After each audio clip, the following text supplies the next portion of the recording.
Hi guys, I know you guys have just been asking for a bit of a description on how the low alcohol viticulture works here in Marlborough, New Zealand. As I described to you guys when I was out in the States, the theory of the lower alcohol viticulture is that we take away the battery pack of the grapes, the canopy structure that allows those grapes to ripen. And as you can see here, this would be a normal canopy for our Marlborough Sauvignon Blanc. And then if you come over here to the next bay down, I've trimmed these to show you about the level we'd use for the lower alcohol Sauvignon Blanc. So as you can see, we've lost a huge amount of canopy space, and that's the equivalent generally of about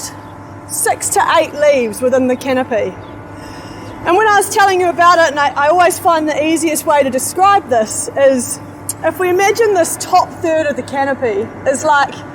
the 2 to 3 year old that you have at home, and they're really active and they're really busy and they're constantly going about doing 10 million things at once, probably pretty fast and pretty well.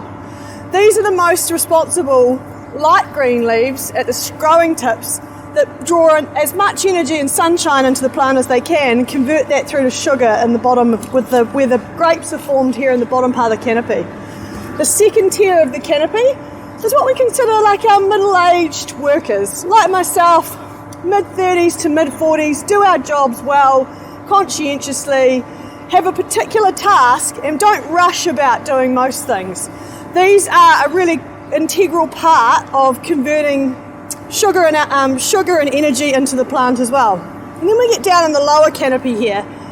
and you can't really see it at the moment, but usually these would be really big, dark green, thick leaves. And they're like our grandparents, the older age, the pensioners, our 70 plus year olds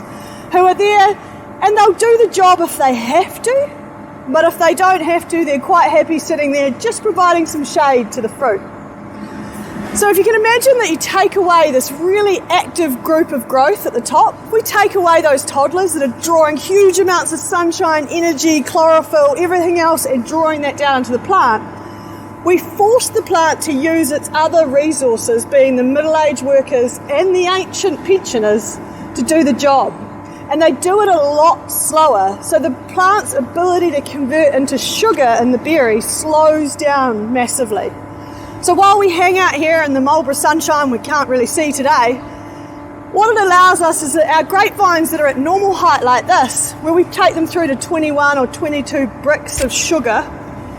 the grapevines for the lower alcohol viticulture will hang for the same period of time, accumulating flavour, but they can't make that sugar accumulate as fast as our normal viticulture.